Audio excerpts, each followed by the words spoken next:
ngaranna kotok hayam. Nah ieu teh diciptakeun ku Gusti Allah tina endog diciptakeun tina kotok diciptakeun tina endog. Nu mantak kuari mah aya babadean heulaan kotok apa heulaan endog.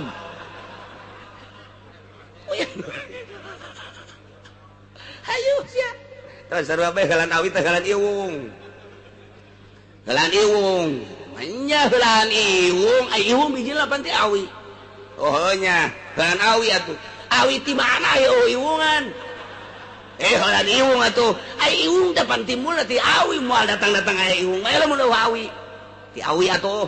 Ai awi depan tina iwung, datang ka kiamat sia moal beres. Otak jeung dog heulaan mana? Nu bisa ngajawab iwal ti Abu Nawas. Abu Nawas bisa ngajawab aja. Nailah manusia tina sperma, sperma ti manusia, manusia ti sperma, sperma ti manusia. Ieu nu ngaluarkeun sperma ti manusia saha? Gusti Allah. Nu ngaluarkeun sperma ti manusia Gusti Allah, nu ngajadikeun manusia ti sperma Gusti Allah. Istimewa Gusti Allah mandek ngajadikeun manusia teh tina sperma sakali asup doang sat ka rahim awewe nutup langsung diproduksi melalui sel-selna di dinya teh terus sperma teh 40 poe jadi getih kimpal 40 poe deui jadi daging kimpal 40 poe deui ku Gusti Allah mulai dibentukeun 3 kali 40 berarti 120 poe 3 bulan ngaranna ta eta teh geus mulai 4 bulan ngaranna mulai dibentukeun ku Gusti Allah dikirim malaikat Jibril yang nuliskeun masalah hiji masalah umurna 2 masalah rezekina nomor katilu masalah pagaweanna nomor kaopat masalah salamet jeung cilakana jaga di akhirat aya yakni surga jeung neraka urang borosot ka alam dunya geus mawa dokumen 4 umurna rezekina pagaweanna surga jeung nerakana geus aya dokumenna tah kakawasaan Allah diproduksi ku Gusti Allah loba jelema subur jasa awewena subur salakina subur terus bae dijimakeun cai mani keluar sapeuting sagelas tapi tidak akan jadi manusia majir ngaranna majir sapi majir bagus lintuh aya awewe mah majir pencit habak tadaran kangjeng Nabi genita ka urang kawin teh kanu loba anakna alwadud wadud anu sangat cintaeun ka urang resepeun jasa ka urang di mana-mana manehanna resepeun ka urang bakal timbul rasa deudeuh rasanya di mana ge urang diperhatikeun bae urang bangunanna teh dihormat bae lantaran nyanana pinuh ka deudeuh jeung ka resep ka urang urang dahaga kunyana dibawakeun cai urang kitu lapar dibawakeun sang urang aya ngopi dibawakeun kopi urang bangunna kapanasan dihihi dan kunyana kebal-kebal mah diketrokeun ka urangna sial dasar tuh eta deudeuh alwalud loba anakna baheula malamun ditanya kiai teh kiai gaduh putra sabaraha 17 mantep tak kadenge kaceulina deg be eleh kotok rintik mah teman paling setik kiai sabaraha boga anak teh 12 baragus kiai boga anak na loba kuari mah yai gaduh putra sabaraha nurutkan negara be 2 KB kiai Golkar teu beres sama kiai kos gitu pejabat geus 2 kabeh geus 2 diatur boga anak geus kaluar tina aturan Allah Subhanahu wa taala. Kunaon eta sin teu dahar ka dituna. Waduh emang anu mere dahar saha? Cilaka ya geus. Akidah geus mengkol. Rempan cenah ka dituna beusi teu kadidik atuh tinggal didikeun ka pondok pasantren didikeun.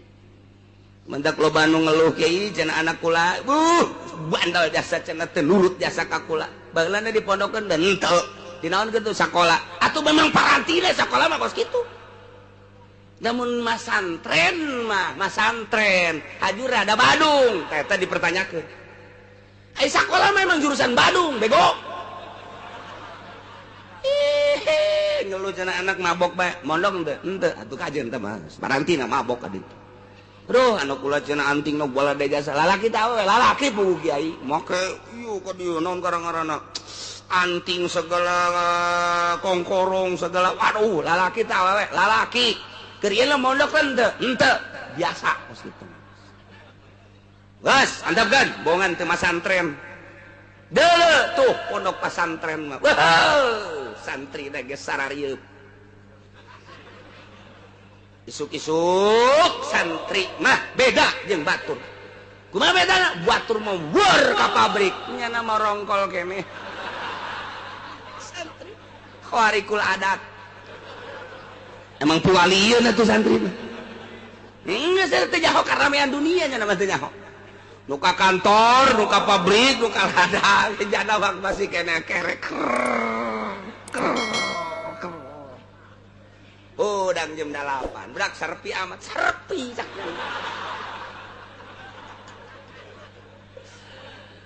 kamarananya jelemanya nu ka pabrik geus di pabrik nu ka kantor geus di kantor anu ka ladang geus di ladang babaturan nyana atuh kiai geus nongkrong ka majelis nyana mah hudang teh geus eueuh sasaha cek nyana serpi amat ieu jelema ka pondok de kerek deui khawarikul adat santri tenang teu nyahoeun urusan politik nya nama teu nyahoeun urusan ekonomi teu nyahoeun kuari di nagara keur ngagodog undang-undang teu nyahoeun nya nama kuari teh keur digodog undang-undang negara teh ieu keur mulai ngasupkeun kitu asas tunggal tarik ulur antara organisasi-organisasi sebab baheula teh geus diasupkeun asas tunggal teh membawa bencana di Indonesia kok kuari di akhir kepemerintahan SBY malah deuk diasupkeun deui santri mah geus teu nyahoeun urusan-urusan kos kitu teu nyahoeun sabodo teu urusan kos kitu ieu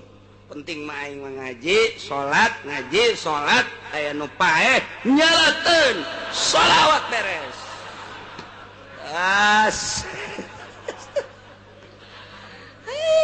santri mah kahirupanna geus beda nya urang mah tuh isuk-isuk di jandela kieu bae tah di jandela mandi encan naon encan santri neleukeun anu liwat cek nyana kamarana jelema eta ku sararibuk teh blon cek nyana teu percaya ka Allah waduh santri geus hebat jasa pokona geus nyahoeun urang lemburna ge bawa si Asep teh masantren padahal di pondok nama tilok ngaji datang geus ka ditu 1 tahun 2 tahun mulai geus diustadkeun tad ira balik sia lain diustadkeun tungtung nama deuk main bola isin bae aing padahal ngaji tilok geus diustad-ustadkeun 3 tahun tad ira balik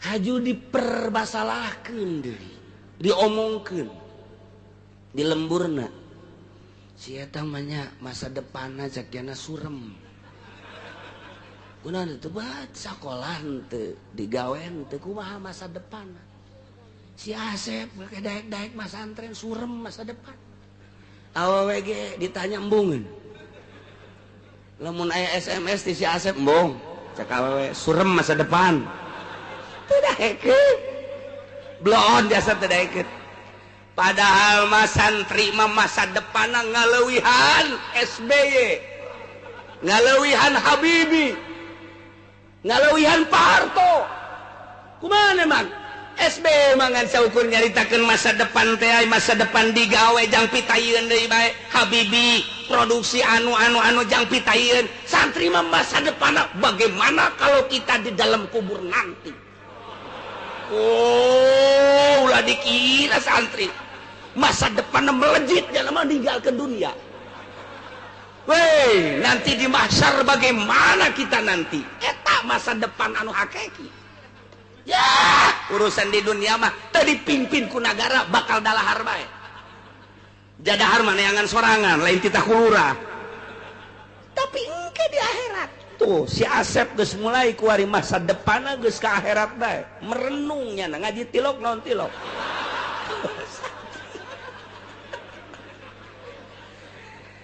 ye menang 5 tahun genep tahun siap kadeleuna lembur geus mulai memperhatikan si Asep nu tadina kurang lembur dicemooh pajar masa depanan der bae kuari ngayakeun muludan Asep ditabalik kunaon yang jadi protokol yeuh protokol hese yeuh nu nyaho dalil ha mulai tadina mah diomongkeun digunjingkeun teu boga masa depan kuari Asep ditabalik Sep balik ka Asep naon muludan protokol ya siap siap atau jadi protokol atuh boh mulainya jadi protokol saudara-saudara alhamdulillahirabbil alamin pada malam ini kita mengadakan takziman wa takriman weh hebat atuh si Asep atuh di pondok nagenya mah ngabaca bae pan ngaji henteu ngabaca bae eleh beo mah kita tunggu Kori dan Mubalik masih di jalan. Ternyata sanggeus sambutan Kori teu datang Sep. Kori jangan batalkan siapa siap. Sep geus bingung aing protokolnya Kori. Tapi teu eleh gelengnya. Lah aing di pondok aja sok ngayeng-ngayeng aing. Langsung nya hei bisa-bisanya na. Woi. Cak awewe teh aja bisa teh si Asep jah. Kamari mah ku aing SMS teh ditarima. Ku aing kuari dek dibalesan atuh mulai geus. Mulai geus. Nu boga anak parawan geus ngadegetan bae. Saya pula ka mana? Jati lo ka mana?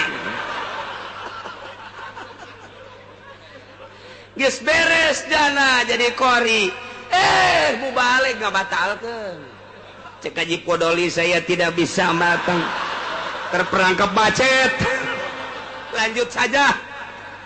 Bebe Jasep, iya Haji Podoli itu bisa datang. Macet didoyong. Macet total kontainer. Aku batu. Ajuku batu. Asep bae ceramah siap. Nyana napas lagi.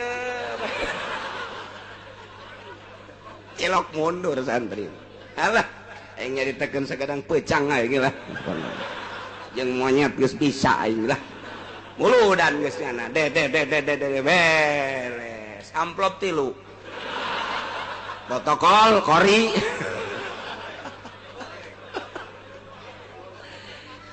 Eta hartina santri mah begitu berangkat ke pondok bangun luca lece. 1 tahun 2 tahun masih dipergunjingkeun. Begitu geus 5 tahun kadenge rada bisaan maca Qur'anna eueuh imam ditarik jadi imam taraweh. Komo geus 7 tahun, komo 10 tahun mah geus kadenge rada bisa pepeletekan, geus mulai diperhatikeun. Cep, ulan si aya di imah aya. Tuh mang anu paeh. Aju paeh sih bebeja ka aing. Pangmandiankeun Cep. Tuh nu bisaeun sia mah pan santri. Siap. Satira mandian nu paeh nu hirup ge bisa aing. Paeh bajannya geus paeh bajan tok ngalawan. Ayo geus. Pokona main guyur-guyur bae geus. Babar. Tilok mundur santri mah. Masa depan santri mah tuh kumaha engke di jero kubur. Masa depan santri mah tuh engke kumaha mahsyar. Masa depan santri mah tuh kumaha mun nyebrang di jembatan Siratal Mustaqim.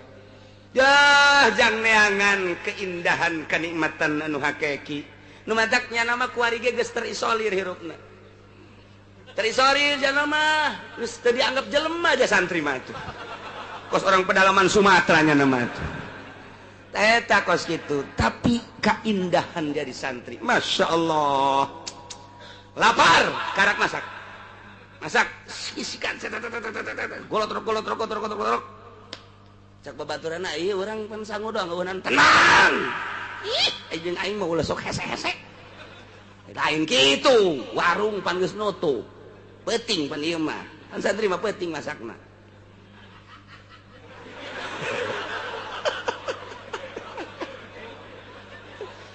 Cak babaturanana ieu urang lauk asin teu boga, bawang teu boga, mah nya sangu doang. Sia mah tenang. cek aing tenang ke aing ka dieu sagedeun horenganan kotok babaturan siap urusan ku sia teh kotok saya teh ulah ngomong ayo hija sia bisaan emang keur ieu sia teh meuli ayo bae goreng beres golotrokan nah nu bogana hudangkeun hei mang hudang dahar jeung aing ayo sia boga kotok tenang ayo dahar nu bogana bareng ngarokoknya lah hahaha bae seserian menang sampai dua bae kotok aing gampang legit sia berenya iya teh nu di dahar ku sia teh ya tuh goblok atuh sia nu goblok oh masalah santri guys salaman geus beres ngan dina hatena sia boga kotok cokot deui ku aing cok kahirupan santri mah indah jasa ngeunaheun nikmat jasa hese pokona hayang jadi santri teh kanikmatanna emun urang geus jadi santri ngarasakeun nikmatna hirup emang kumaha gitu geus ka mana balik deuk balik heeh deuk na teh sagedeung dong aing mau balik ngan baju aing kalotor kabeh nu aya bae cek babaturan baju aing ka mana samping baju horeng dibawa balik kujana menang saminggu datang di sini bang baju aing bawa ku aing jeung aing kalotor pake beungeus tenang asa nu nyana bae teh kahirupan santri masyaallah nikmat jasa nu mantak moal aya pang indah-indahna ketika jadi santri ngilahin yusuh masalah hiji bae ngaji salat datang ka waktuna sabulan kolot ingeteun teu ka aing can dikiriman dibodem ku sia kolot galakannya na blow on masyaallah tah eta kadeleuna luca lece kulantarannya nama dididik agama khusus entak teu kacampuran deuk aya nu sakola ulah aya nu maksa hayang sakola di dieu ulah kunaon gitu moal kaharti ku budak sakola mah kahirupan pesantren engke nanya anak kacampuran isme sakola ulah sakola mah sakola bae geus kaditu anti sakola lain anti ieu deuk dijadikeun pelopor musalla pelopor masjid lamun aya bangsa nu sakola-sakolaan gitu engke teu bagus nyebut dodna engke waladhdallin ieu mah kena buleut dodna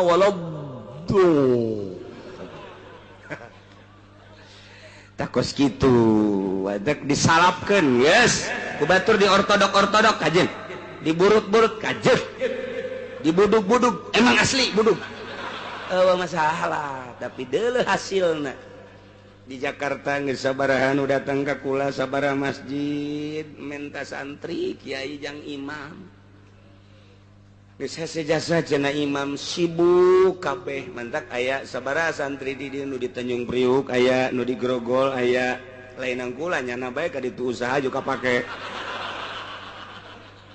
tah eta geus kitu inget ka dongeng abah jeung kula ka Tangerang ceritana ieu nyaritakeun huntuna ngam gitu dek diganti antaran diukur salat barang salat maghrib barita salat maghrib jelema garendut teh caricing di nanya di ditu Tangerang belah ditutu nanya ini nunggu siapa nunggu imam oh iya teu kebal bener imamna cak abah teh jata murid ai imam gitu ternyata teh neuleuh biasa we ngimaman beres barang neuleuh orang imam teh urusan teh di dieu terus ngobrol di hareupeun masjid sia bisa jadi ngimaman di dieu keuk kiai ieu teh jelema-jelema garendut ngimam ka kula diangkat jadi imam emang sia kumaha mimitina kula dagang sayur didorong ayo asal maghrib kula maca Quran di asal maghrib maca Quran aya nu ngadengekeun ngadenge jarapi teh babacaanana kerapi tita jadi imam tadi nembung ngaju daek ke belah dina daek nah kula akhirna mah dibere imah dikawinkeun aju kuari jadi imam di dieu alhamdulillah santri nu baheulana dianggap teu boga masa depan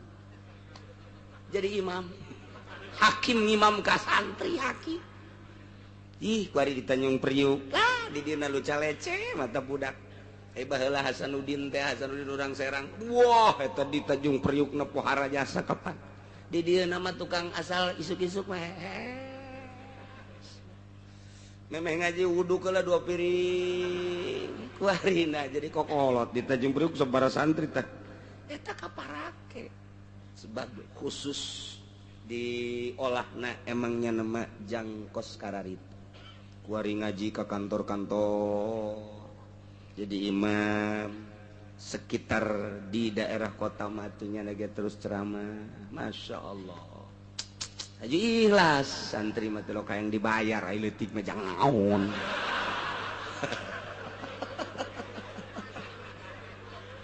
Masya Allah iyalah jadi unik lamun nyaritakeun kehidupan santri mah unik aneh mendak daek mas santren teh geus untung indungna untung bapakna sebab eukeur memperjuangkeun agama sabilillah teu kacampuran kunaon pokona mah lamun bapakna maot cukup eta nyahna tah ganjaran mas santrenkeun anak bae ge jang mawanya ka surga geus cukup ulah lalawor emang kumaha ya Allah ya Rabbi nu sok disebut junudullah tentara-tentara Allah aya 2 rupa nomor kahiji anu jihad di medan laga perang nomor kedua anu li'ilai kalimat Allah li'ilai kalimatillah ngaji teh jadi tentara Allah urang mah kuari ngaji saminggu sekali santri munggal poe subuh ngaji lohor ngaji asar ngaji nu ngaji mah nu henteu jadi antep bae deui ku kiai na di mamana ge daek ngaji los teu ngaji los bodoh iya itu di mamana ge tilok aya nu dihayu-hayu ngaji tilok di pesantren mamana ge cok di Pandeglang Serang Tangerang Bogor datang ke Sukabumi tilok aya kiai nitahan ngaji budak sia ngaji tilok daek los teu los bodoh sia jang sia ieu sia daek ngaji pinter jang sia teu daek ngaji atuh geus sia betah dirinya datang ke puluhan tahun los mayar henteu naon henteu acan balik bae los acan pindah los sama kumaha sia bae tapi hasilna kok beda oh pan didoakeun khusus lempeng ngadoana supaya Gusti nu ngaji nu teu ngaji ge supaya dibere paham ku Gusti tuh nu mantak nyana haju leuleus ge hatena leuleus sakalina teh leuleus balik teh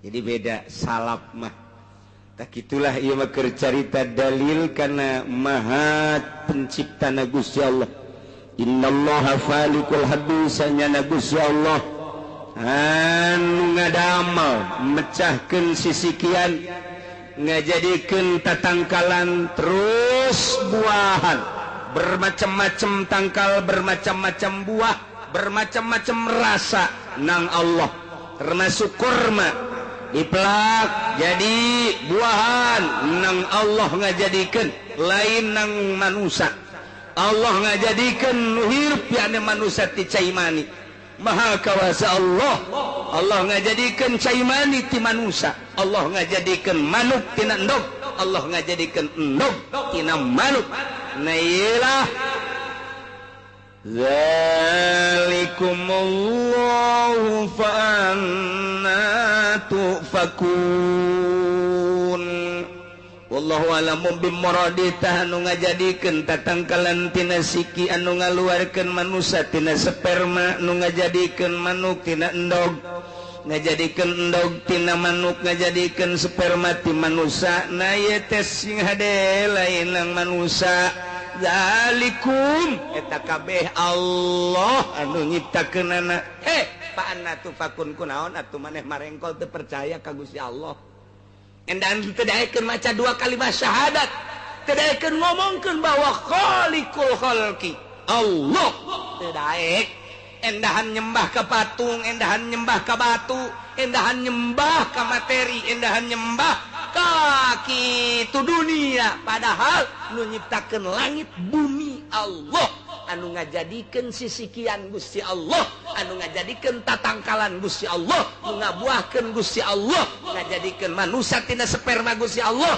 ngajadikeun sperma ti manusia Gusti Allah ngajadikeun manuk tina endog Gusti Allah ngajadikeun endog tina manuk Gusti Allah kunaon atuh teu daek nyembah ka Allah dalil bahwa Allah lah Maha Pencipta.